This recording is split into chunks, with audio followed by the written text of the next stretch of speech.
वाघोली पोलिसांनी शरद पवारांच्या पक्षाचे प्रवक्ते विकास लवांडेंना अटक केली आहे। धार्मिक भावना दुखावल्याचा विकास लवांडेंवर आरोप करण्यात आला। दरम्यान माझ्यावर अन्याय झालाय, माझी अटक ही बेकायदेशीर आहे असं विकास लवांडे यांनी म्हटलंय।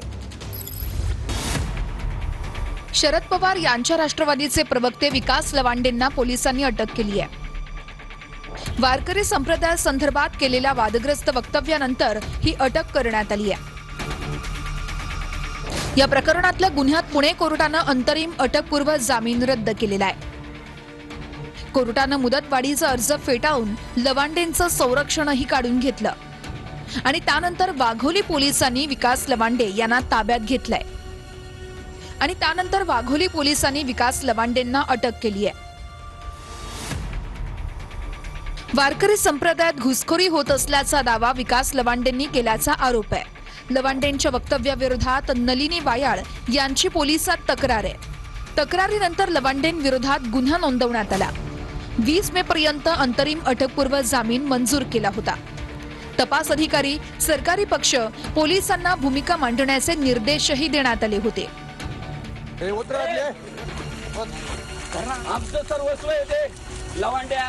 दरम्यान 9 मे रोजी लोणी काळभोर परिसरात विकास लवांडेंवर शाईफेक केल्याची घटना घडली होती। या घटनेनंतर कीर्तनकार संग्राम भंडारेंसह एकूण 14 जणांविरोधात लोणी काळभोर पोलीस ठाण्यात गुन्हा दाखल करण्यात आला होता। या कायदेशीर मार्गाने सुद्धा लवांडेचं तोंड काळं करण्याचं काम आज वारकऱ्यांनी, हिंदू धर्मीयांनी केलंय। आणि तू म्हणालास की चोर सोडून संन्यासाला फाशी होतीये, तर तू अजून पण आत्मपरीक्षण कर, जाणीव करून घे की जेव्हा चोरच स्वतःला संन्याशी समजू लागतात तेव्हा त्या चोरांची हीच गत होते जी आज तुझी झाली। 2 मिनिटं हळू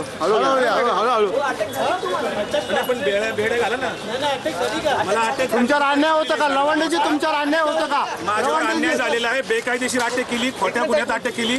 मला कुठलीही नोटीस पोलिसांनी दिलेली नाहीये। दादागिरीने मला अटक केलेली आहे। त्याच्यात कुठलाही मला न्याय वागणूक दिलेली नाही आणि तुम्हाला खोटी फिर्याद दिलेली आहे पोलिसांनी। लवांडे साहेब, भंडारे महाराजांना अटक नाही, तुम्हाला अटक नाही।